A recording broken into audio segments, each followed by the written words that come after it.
नमस्कार जय जगन्नाथ मु एलोरा आपण मन को स्वागत करुच्ची मो चैनल एली एलोरा स्वाल को। तो मत गोटे बहुत ही अपरिष्कार माटीर पात्र मिलता। तो प्रथमे मु चिंता कली एथिरे मु कौन करी। तो सेमती किसी आवश्यक नाला तथापि मु भाविली जदि मु सजई देवी ताहले मु परे कोट ना कोठी यूज करें से प्रथम भलसे सफा करदेली।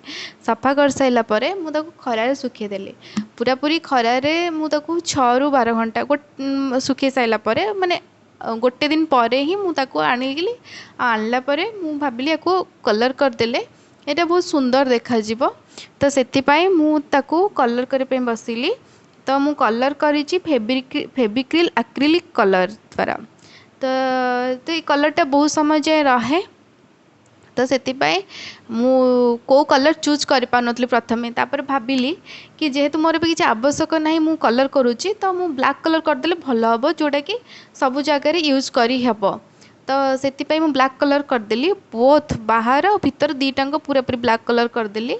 ब्लैक कलर पर बहुत सुंदर देखा और एलिगेंट भी देखा जोटा कि आप देखिपे। तापरे मु तार गोटे मझे लाइन थिला तो से लाइन को नहीं मु तादरे व्हाइट कलर ठिकिरी मारली। तापर व्हाइट कलर ठिकिरी हो सारा पर रेड कलर फुल कली कारण ब्लैक व्हाइट और रेड तीनटा कॉम्बिनेशन एक्चुअली रे बहुत भल देखा जाए।